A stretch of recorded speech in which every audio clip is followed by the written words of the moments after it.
মহিলা কই হুজুর আমি আমার স্বামীর জিগাইলাম, এ আমার স্বামী আপনি যে কোরআন পড়তে পারেন না, তাকে তাকে কান্দেন, আমার আল্লাহ কি আপনার আমলনামার ভিতরে সওয়াব দিবনি? বলে হ্যাঁ, আমি মসজিদের ইমামরে দেখছি ওয়াজ করে আর বলতেছে দুনিয়াতে কোনো মানুষ যদি কোরআন না পড়তে পারে, আমার আল্লাহ তাআলা এই কোরআনরে মোহাব্বত করার কারণে, কোরআনের দিকে তাকিয়ে থাকার কারণে ওই ব্যক্তির আমলনামার মধ্যে নেক দিয়া ব্যক্তির জান্নাতি বানায়া দেয়। এই স্ত্রী আমি এই জন্য কোরআনের দিকে তাকিয়ে তাকিয়ে কান্দি। আল্লাহর ওলি কয় মা ঠিক আছে আপনি আপনার ঘরে যান। আল্লাহর ওলির কথা শুই না মহিলাটা ঘরে চলে গেছে। আর আল্লাহর ওলি কয় আমি সাথে সাথে ওই গোরস্থানের সামনে চলে গেলাম।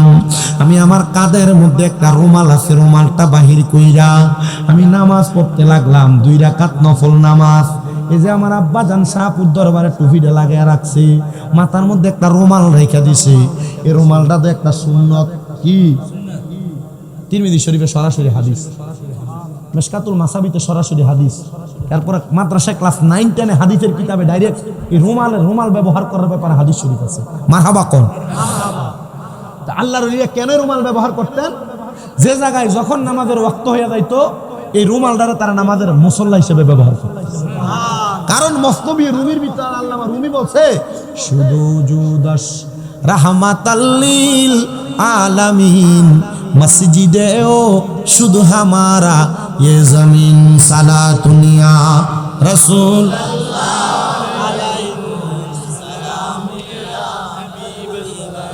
अलैकुम सलातुनिया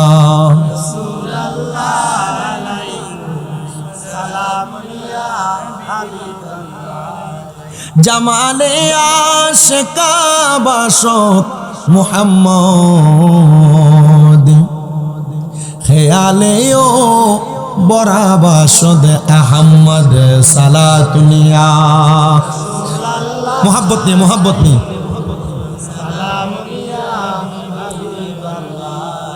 আমরা দেখছি 1 ঘন্টা ওয়াজ করে লাইছি, কোনো দুরূদ শরীফ পড়ছি না, জিকির আজকার করছি না, কিন্তু কোনো কিছু করছি না। কিরে করছি না শুনলাম আমি আজকে না আউনের আগে আমার আসরের পরে এলাকার কোন ফোন না জানি কল দিয়ে আমার কই হুজুর এলাকার তো আইবেন, একটু ওয়াজ করেন, জিকির আজকার কম কইরেন, কারণ আমরা তো বন্ডামি ছাড়া আর কিছু বুঝেন না। আমি চিন্তা করলাম শয়তান মনে হয় পুরা বলি এলাকারটি তার লগে শহর হয়েছে, কথা কয় না, কারণ শহর যদি না হইতো, কারণ এ আমার পুরা ওয়াজ কোনোদিন বইয়া শুনছেও না, যদি হুইন না থাকতো তাহলে তে আমার ফোন দিয়ে কথা কইল, কথা কি বুঝছেন? তবে আমি হে ফিলাম না আব্বা, আমার কেউ কইব ওয়াজ আইও না আর আমি আইতাম না। আমি এমন ফোলা যে জায়গার ভিতরে ওয়াজ লয়ে মারামারি ভিডাভিডি, আমি হে ইস্টে হয়ে ওয়াজ কইরা যেটি মারামারি করছে এটি লোকে গোলাগুলি করে চলেছি। মার হাবা কয় না বেড়া, গোলাগুলি বলতে বুম মারছি না বেড়া, কোলাকুলি করছি আর কি। কিত্ত ফোন নাম্বার কইতি তোমরা এত কি লাই থাকেন শতান হল।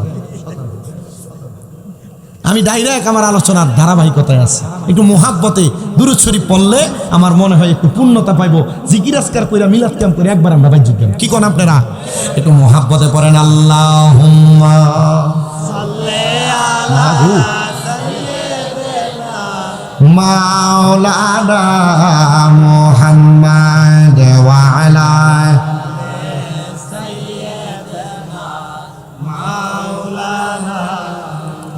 सबसे आला हो वाला हमारा नबी, सबसे आला हो वाला हमारा नबी, सबसे आला हो आला हमारा नबी, सबसे वाला हो वाला अपने मौला का प्यारा हमारा नबी, अपने मौला का प्यारा हमारा नबी, दोनों आलम का दुल्हा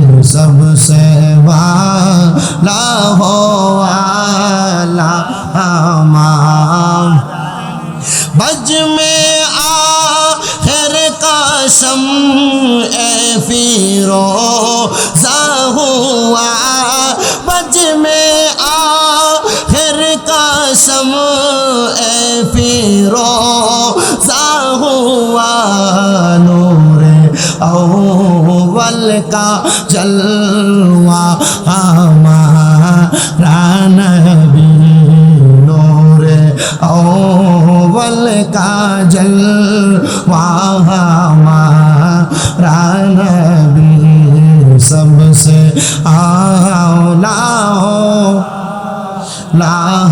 हमारा नबी सबसे बाला हो वाला हमारा हल्कों से औलिया औलिया से रसूल खल्कों से औलिया औलिया से रसूल रसूलों से आला हमारा नबी सबसे आला हो ला हमारा नबी सबसे वाला हो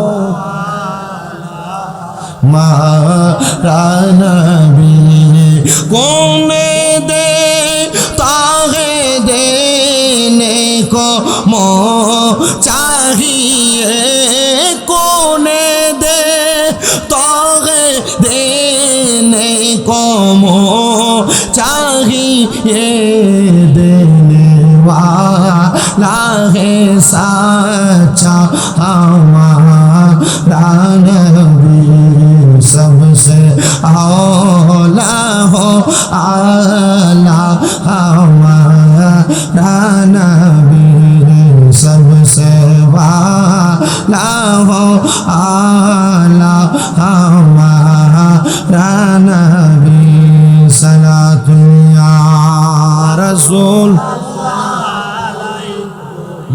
সালামুন ইয়া এবার আমি জানতে চাই বলিয়া এলাকার রাস্তার মাঝখানে যদি একটা মুসল্লা বিছিয়ে কেউ নামাজ পড়ে নামাজ হইবনি জোরে কয় না হইবনি বলিয়া এলাকার ক্ষেতের লাইলে যদি কেউ নামাজের মুসল্লা বিছিয়ে নামাজ পড়ে হইবনি ও বাবা বলিয়া এলাকার রাস্তার পাশে যদি কোনো জায়গায় খোলামেলা সেখানে যদি একটা বিছনা বিছিয়ে নামাজ পড়ে নামাজ হইবনি কারণ আমার আল্লাহ তাআলা উম্মতে মুহাম্মদের জন্য সমস্ত জগৎটারে সমস্ত জমিনদারে মসজিদ বানাইয়া দিছে জোরে কোন সুবহান আল্লাহর ওলি হযরতে শেখ সাদি ডাক দিয়া কয় জগতের মানুষ আমি এবার ওই কবরস্থানের সামনে যাইয়া নামাজ পড়লাম 2 রাকাত জোরে কোন কয় রাকাত ওই নামাজের নাম হলো সলাতুল হাজতের নামাজ জোরে কোন কি নামাজ সলাতুল হাজতের নামাজ হলো আপনার কোনো কিছুর দরকার কোনো কিছুর প্রয়োজন আল্লাহর কাছে বলবেন নামাজের নিয়ত কইরা সূরা ফাতিহার সাথে একটা সূরা মিলাইয়া রুকু কইরা সিজদার ভিতরে যাইয়া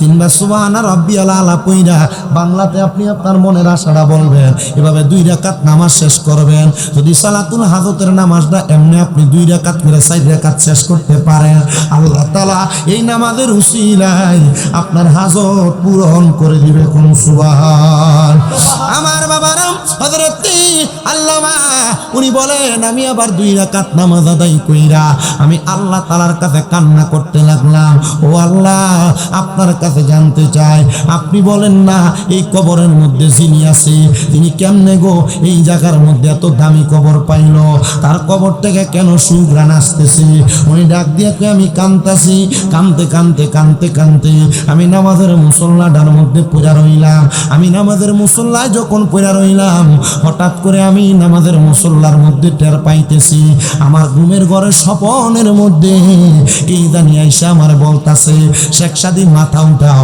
আমার দিকে তাকাও আমি তোমার প্রশ্নের জবাব দিতেছি জোরে কোন সুবহানাল্লাহ আল্লাহ আমার শেখ সাদি কই আমি মাথা উঠাইলাম আমি মাথাটা উঠে দেখি আমার চোখের সামনে সাদা রঙের পোশাক পরা সুন্দর নুরানি চেহারাওয়ালা একটা মানুষ দাঁড়ানো আমি জিগাইলাম মানান্তা আপনি কেডা গো উনি আমার ডাক দিয়ে আমারে তুমি চিনো না যার কবর জিয়ারত কইরা তার বাড়িতে যাইয়া তার সম্পর্কে খবর নিলা, তার খবর জানার লাগে 2 রাকাত সালাতুল হাজতের নামাজ পড়লা।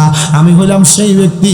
আল্লামা শেখ সাদি কয়, তোমার সুরত কত সুন্দর, তুমি এত দামি মানুষ, আর আমি তোমারে তালাশ করতেছি। বাবা তুমি বলো না তোমার কবরের মধ্যে কেন সুররান আসতেছে?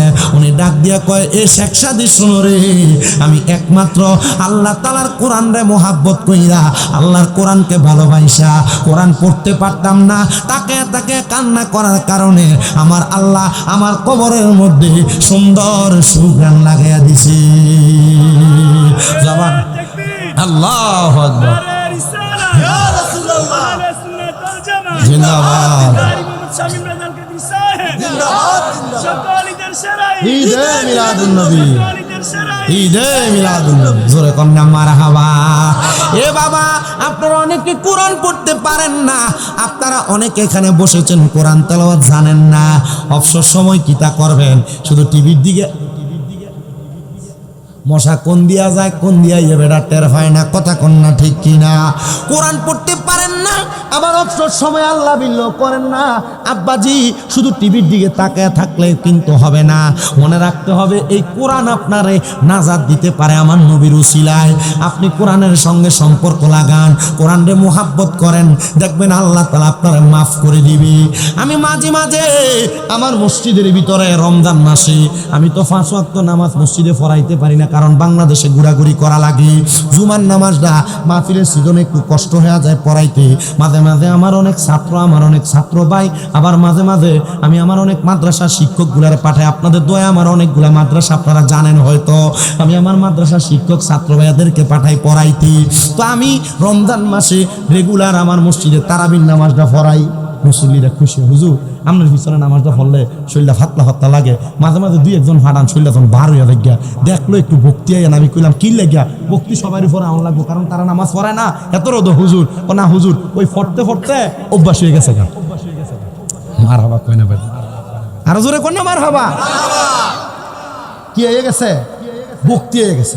আমার বহুত মুসল্লি এক জুমা যদি মিস করি, তারা হুজুর আমরা আইলেন না কা? আমি প্রথম রাগ করতাম, হ্যাঁ আমার জিগে কি আমি আইলাম না কি, আমি একটু সেটতে দিতাম, হ্যাঁ আপনি আমার জিগেন নাকি। পরে একদিন এক মুরব্বী আমার নানজা করে দুইটা বুকটা এনে লাগাইয়া ক, আমরা তো সেটতে গেছেন হুজুর, আমরা আইলে আমার কাছে কেমন জানি একটু ভালো লাগে। আমরা সেটতেন না, আমরা না আইলে আমার কাছে খারাপ লাগে। বুঝলাম যে না বেটা আমার পজিটিভলি জিগেছে, বেটা মনে হয় আমার উপর দিয়ে আপনি ধমকাইছে না। তো মুরব্বী মানুষ না, কথা একটু তেচ্ছা হয়, তেচ্ছা হইলে আমি রাগ করি না। বুড়া মানুষ তো তারা রাগ দিয়ে আমরা লেগে দোয়া। আর আমরা এলাকার বহুত ফোলা ফাইন্ডে যদি মুরব্বীরা ডাক দেয় রে এটা করস কীর্তি, মুরব্বীরা ডাক দেখে আপনি বোঝেন না, বয়ে থাকেন, মুরব্বী বোঝে না তে বোঝে, কথা কয় না কেন? মই মুরব্বীর লগে বেয়াদবি করে এমন ফোলা ফাইন্ডে আছে না এলাকায়? সাবধান, সতর্ক এই ব্যাপারে। যদি মুরব্বীর অন্যায় হয়, এলাকার কোনো বয়স্ক মানুষ, এলাকার কোনো মুরব্বী মানুষ কোনো বিষয় ডাক দিলে 10 বার চিন্তা করবা, কারণ মুরব্বী বুঝেই ডাক দিছে। কথা কন না কেন? মুরব্বীরা বুঝে ডাক দেয়। মুরব্বীদের কথার উপর দিয়ে কথা বললেন না। আমি আমার যুবক ভাই, ছোট মানুষ যারা আছেন, মুরব্বীরা কোনো বিষয় ডাক দিলে, কারণ মুরব্বীরা প্রত্যেকটা বিষয় 5-10টা বার অভিজ্ঞতা হয়েছে বিদায় মুরব্বীরা কিন্তু আপনাদেরকে ডাক দেয়। এজন্য কি আমরা মুরব্বীরা কি ধমক দিব না মুরব্বীরা মানবো? মুরব্বীরা কি ধমক দিব না মানবো? আল্লাহ কবুল করেন, পরে না আমি আমার রমজান মাসে যখন তারাবি পড়াই, আমি তারাবি পড়াইম বেশিরভাগ সময় আমি চেষ্টা করি আমার মসজিদের সঙ্গে মসজিদের মুসল্লিদের সঙ্গে ইফতার করার জন্য। আমি একদিন আসরের নামাজ পড়লাম, জোহরের নামাজ পড়লাম, আমি আমার মসজিদে আসরের পরে এক লোকের আব্বার কবর জিয়ারত করা লাগবে, এই জন্য মসজিদে বসে রইলাম। এমন টাইমে আমি দেখলাম মসজিদের কোণার ভিতরে একটা মুরব্বী মানুষ কোরআন শরীফটা বুকের মধ্যে লইয়া লইয়া কান্তাছে। আব্বা কোরআন শরীফ পড়তে পারেন না, আমার কোনো অর্থ ছিল না, আল্লাহ কোনো কিছু আপনারা করবে না, তবে আপনি যে পড়তে পারেন না এটা লইয়া আপনার ভিতরে কোনো আফসোস নাই, এটার কারণে আল্লাহ করবে না। আপনারা কি কথা বুঝতেছেন বাবা? আপনি যে পড়তে পারেন না এটা নিয়ে যে আপনার মাঝে কোনো আফসোস নাই, এটার জন্য আপনাকে আল্লাহ ধরবে। এই বলিয়ার মানুষ, আপনাদের সবার কাছে আমার করজোরে আবদার, আপনারা যা করেন আর না করেন আল্লাহ নবীরে খুশি করার জন্য কোরআনকে মহাব্বত করেন, ভালোবাসেন। কোরআনের প্রতি আপনার ইশক মহাব্বত যত বেশি থাকবে, আল্লাহ আপনার ইজ্জত, সম্মান, মর্যাদা, মর্তবা তত বাড়ায় দিবে। আপনারা বলেন আমাদের মর্যাদা বাড়ুক, আমরা চাই কি চাই না?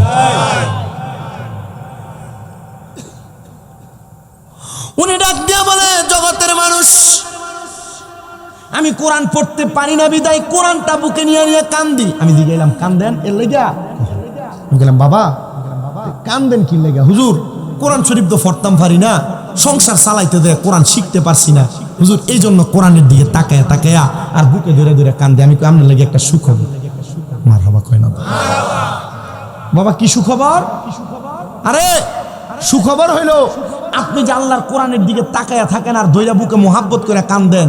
আল্লাহর নবী বলছে যারা মুহাব্বত করবে কোরআনুল কারীমকে, কোরআন মাজিদকে, আল্লাহ তাআলা তার সম্মান, তার ইজ্জত বাড়ায় দিবে। সুবহানাল্লাহ। হুজুর এই জন্যই তো কান্দি, এই জন্যই তো কান্দি।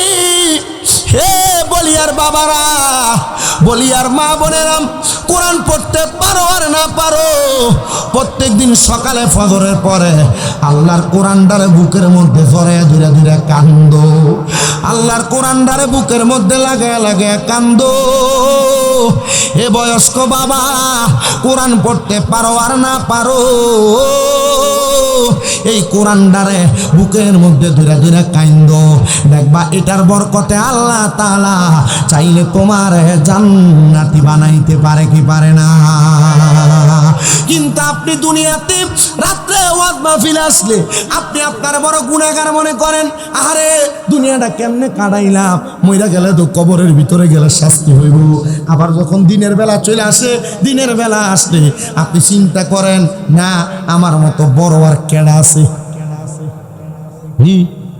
কথা কয় না ঠিক না বে? ঠিক জন্য আশেক সুরে সুরে লেখে, ও আল্লাহ রাইত হইলে ডরাই, রাত পোহাইলে ডর, বয়স কলি বইলা যায়। আল্লাহ রাইত হইলে ডরাই, রাত পোহাইলে ডর, বয়স কলি বইলা যায়। দিনে রাইতে তোমার বান্দার কলবে যেন পাই আল্লাহ, দিনে রাইতে তোমার বান্দার কলবে যেন পাই আল্লাহ। রাইত হইলে ডরাই, রাত পোহাইলে ডর, বয়স কলি বইলা যায়। আমি সৃষ্টি তুমি স্রষ্টা, আমার কিবা শব্দ, যখন তখন চইলা যাইতে জীবের জীবন বাধ্য। আমি সৃষ্টি তুমি স্রষ্টা, আমার কিবা শব্দ, যখন তখন চইলা যাইতে জীবের জীবন বাধ্য। আর হামেশা প্রতিপাদ্য তোমার গুণ গায় আল্লাহ, আর হামেশা প্রতিপাদ্য তোমার গুণ গায় আল্লাহ। রাইত হইলে ডরাই, রাত পোহাইলে ডর, বয়স কলি বইলা যায়। দিনে রাইতে তোমার বান্দার কলবে যেন পাই আল্লাহ, দিনে রাইতে তোমার বান্দার কলবে যেন পাই আল্লাহ। রাইত হইলে ডরাই, রাত পোহাইলে ডর, বয়স কলি বইলা যায়। আল্লাহ আমরা দুনিয়াতে তোমারে বড় ভয় করি, আমরা তোমারে বড় ভালোবাসি আল্লাহ। আমরা এই ভালোবাসা দিয়া আপনার মরণের আগে একবার মক্কা মদিনা যাইতে চাই, আপনার মরণের আগে একবার হজটা করতাম চাই। আপনারা বলেন এই ভালোবাসা দিয়া যদি আমরা চেষ্টা করি, আল্লাহ আপনারে মরণের আগে মক্কা মদিনা নেওয়ার ক্ষমতা আল্লাহর আছে। কথা কয় না ধরে আছে না নাই? ও বাবা, টাকা পয়সা মক্কা মদিনা যাইতে লাগে না, লাগে একটা ভালো নিয়ত। কথা কন না, কি লাগে? নিয়াতুল মুমিনিন খায়রুম মিন আমালি, মুমিনের নিয়ত তার মারহাবা কইতেন না বেটা, আমলের চাইতে উত্তম। মারহাবা। এ বাবা একটা ভালো নিয়ত করবেন মক্কা মদিনা যাওয়ার জন্য। আমি আপনাদের কাছে আরেকটা কারগুজারি শোনাই আমি আপনাদের কাছ থেকে বিদায় নিব।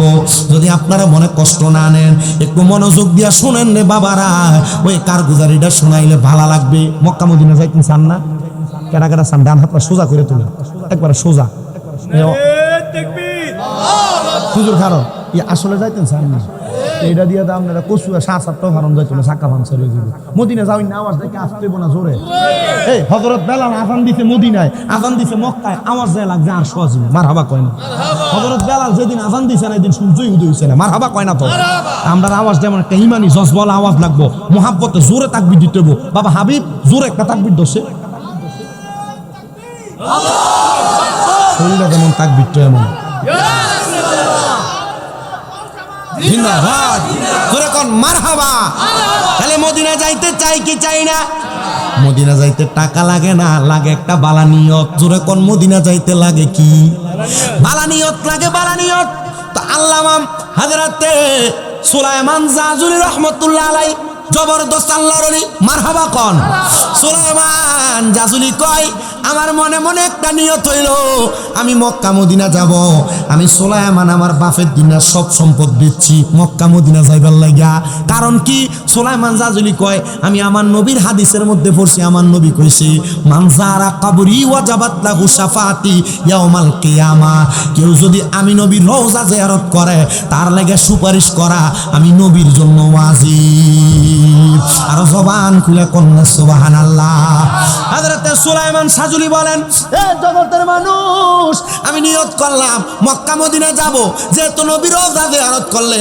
আমার জন্য জান্নাত ওয়াজিব হয়ে যাইব আমার নবী আমার লাগি সুপারিশ করব আমি নিয়ত কইরা আমি আমার আব্বার দিনার সম্পদ সব বেচছি এ আব্বা আপনারও তো সম্পদের অভাব নাই সন্তানরে দিয়া যাইবেন ওই ফুতুই সম্পদ বেচা খাইব আপনি আপনার সম্পদের একটা কোনা দিয়া বেচা তাড়াতাড়ি হজটা করেন বেড়া হজটা করলে আপনার ফুতে হয়তো আপনারে কইব যে আপনি যে হজ করতে যান আমরার জায়গা জমি বেচা আরে না রে না এ পোলাপানেরা মনে রাখবি হজ করলে জায়গা জমি শেষ হইতো না হজ করার কারণে তোমার আব্বা যে মক্কা মদিনা যাইয়া আল্লাহর কাবা ঘরটা দূরে দূরে দোয়া করব আমার আল্লাহ তাআলা এই দোয়াটার কারণে তোমার সম্পদের পাহাড় দিয়ে দিব কথাটা কি বুঝছেন আপনি আপনার বাপ মারে হজে ভাড়ান না কি রে বাপ মার জায়গা বেচছে যদি হজে ভাড়াই আমরা থাকতাম কি কথা কয় না কেন আমরা থাকতাম কি আরে ব্যাককল ফোলা বুঝে না আর তুই যদি সালা কইতি তাহলে জায়গা বেচছে আব্বা আমার হজে পাঠাইতি কারণ বাপ মা যদি আল্লাহর কাবা ঘরটা ধরে আল্লাহ আমার ফুতে তার থাউনে চিন্তা করছে না তার জায়গাটা বেচছে আমার হজে পাঠাইছে আল্লাহকে এই তো মা বাপ খুশি হয়েছে সুবহানাল্লাহ জোরে কয় মা বাপের এই খুশিতে দাম আছে সম্মান আসেনি পুতের ইজ্জত বাড়েনি বাড়ায় কে আল্লাহর নবী কয় রাদার রব্বি ফি রিদাল ওয়ালিদাইন মা বাবার সন্তুষ্টিতে আমার আল্লাহ সন্তুষ্টি হয়ে যায় তবে যদি কষ্ট দিয়ে থাকো সাখাতুর রব্বি ফি সাখাতিল ওয়ালিদাইন মা বাবার অসন্তুষ্টিতে আল্লাহ অসন্তুষ্ট হয় তো মা বাপরে কষ্ট দিয়া অসন্তুষ্ট বানাইয়া বাত্তা খাওয়াইয়া তুই জান্নাতে যাবি মক্কা মদিনা হজ করবি 5 ওয়াক্ত নামাজ পড়বি তোর নামাজ আল্লাহর কাছে কবুল হবে না এমন বহু সন্তান আছে বিয়া করার পরে ভাই ভাই ঝগড়া লাগিয়া মা বাপরে জুদা করে দিছে সন্তান পারলে দেও তোমার পাও আমার সামনে দাও আমি আমার জিহ্বা দিয়ে তোমার পাও পরিষ্কার করে দেবো কারণ এই মা বাপরে কষ্ট দিয়া ভাত না দিয়া শামীম রেজানা পুরো হাদিগঞ্জ চাঁদপুরের বড় আলেমাইন ওয়াজ করাইবা এই ওয়াজ দিয়ে কোনো লাভ হবে না